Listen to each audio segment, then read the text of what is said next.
What's up, everyone? This manga was created by El Furchu Hernandez, an amazing artist with endless potential. So if you want to see the story continue, the best way to assure that is to follow him on his social media platforms in the links below. As Goku recruited Android 17 to join Universe 7 in the Tournament of Power, Goten and Trunks were asked to replace him and protect his territory, while the others were fighting for the survival of our reality. What trouble did the kids find? On the island. It's been about 1 hour since the children arrived, and Trunks already can't stand the boredom. He asks Goten if he can think of any fun adventures to get into. When he mentions those little guys from before, since they seemed pretty strong, it could be cool to hang out with them. Those little guys he refers to are the Cell Juniors. Figuring it's better than nothing, Trunks wants to see if they're willing to do some training. After finding them, Trunks convinced them to break out of their normal daily routine, persuading all of them could become really strong if they trained together. Without a second thought, the juniors accepted the invitation, leaving Marin a bit annoyed where this puts her.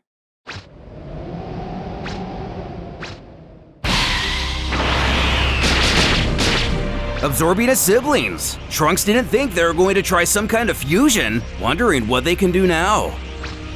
Feeling the immense power from their sparring partner, the boys don't think they have any other choice. But Goten doesn't even know if it'll be enough.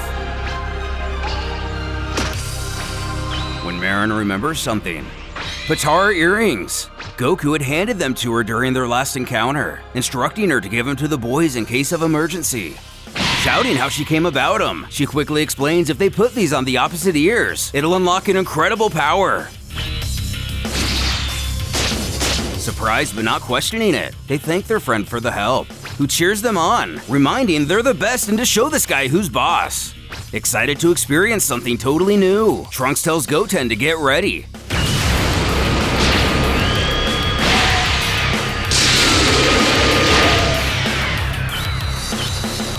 The group of fighters, now only 2, and sporting 2 completely new designs. The yet-to-be-named, not Gotenks fusion of Goten and Trunks wants this occasion to be worth the while. Putting his own experience aside, he comments to Cell Jr. how much of a surprise it is to see the lot of them could fuse, who admits it did take a long time to master, but now they can do it without even thinking. While on the subject of fusion, the boy questions if theirs has a time limit, but it doesn't. They can stay in this form as long as they want, which Trunten finds unfair, as the only fusion he himself is aware of has a limitation of 30 minutes, assuming this is the same with the earrings. Causing his foe to quip, then it seems like they better get started. Interrupting, Marin bellows for them to wait. Both fighters confused on what's wrong. She wants to make sure they remember this is only for training, not a fight to the death or something. Bulking, Cell Jr. assures there's no need to worry, as this will indeed only be a sparring match.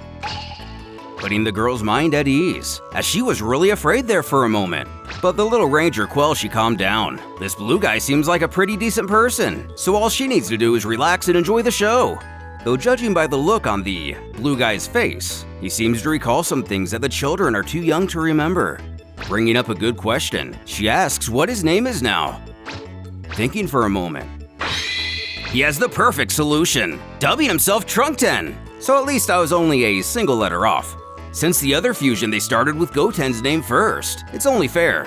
Pointing over to Marin, he questions how great of a name that is, but she thinks it's just okay.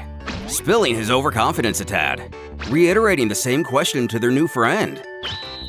He's simply fine being called Cell Jr. Done with her interjection, she again warns they try to keep it quiet as to not scare any of the animals. Making sure that's really all she has to say, she's quite content in mentioning everything she had. Inquiring if Cell Jr.'s ready. He's already started powering up.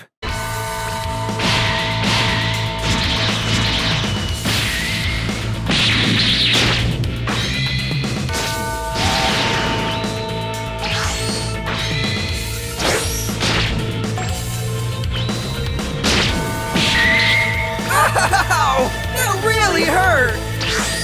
How can he do that so fast? Take this! I know he's holding back! Come on, show me what you've got!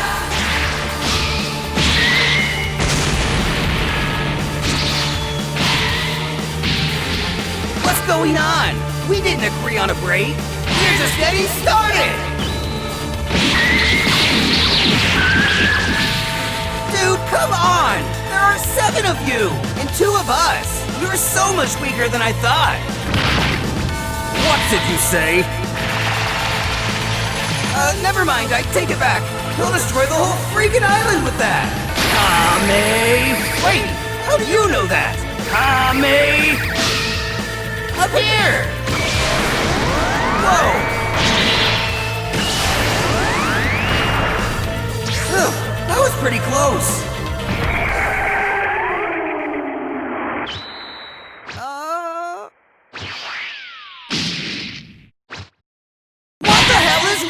You could have killed all of us and taken out the entire island! We're only supposed to be sparring, stupid!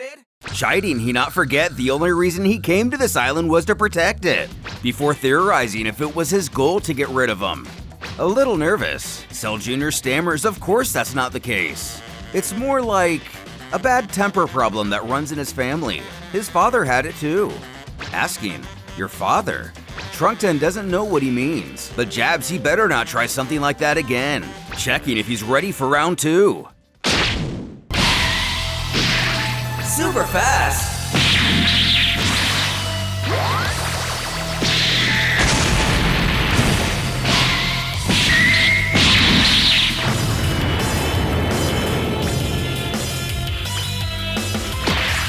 Cell Jr. proving he's no scrub after all. Trunk10 dusts himself off, complimenting that's exactly what he was hoping to see.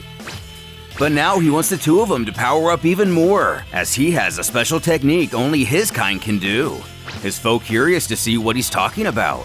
Trunk10 taunts he not get too scared, witnessing the power of a Super Saiyan.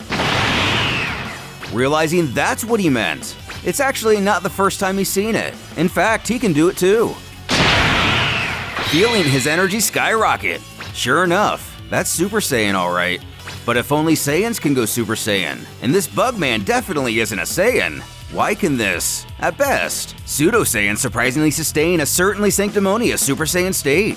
The boy knew there was something strange about this guy. So before they continue, he has a few questions for him first. Powering down, Cell Jr. figured as such, urging him to fire away. Meanwhile, a couple poachers approach the island coast, the taller one questioning if he thinks they can actually pull this off this time. His comrade completely convinced they will. He saw that ranger leave the reserve while spying on him. And for whatever reason, he only left a couple children in his place. So today's their lucky day, and they will finally get their hands on all those rare animals. Unbeknownst to them, Goten and Trunks aren't merely any children. Also, at Mr. Satan's mansion, while fast asleep and snoring away any chance to fight in the Tournament of Power. Seems to be only a nap, just missing the others by maybe an hour. But with the house so quiet, he wonders where everyone is. Making his way around, something catches his appetite in the kitchen.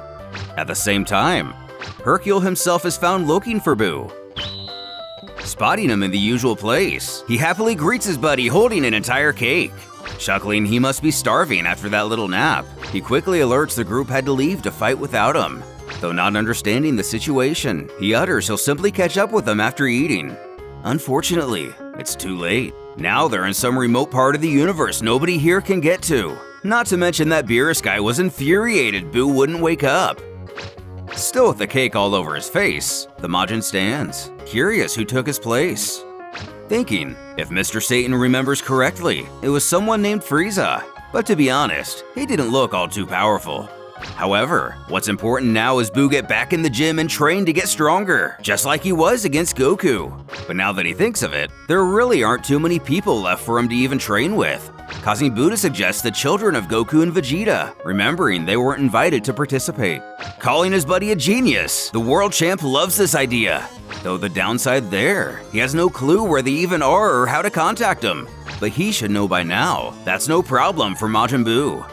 Ushering him outside, he announces it's time to fly, reminding he be really careful because he's afraid of heights. The Majin promises to try his best.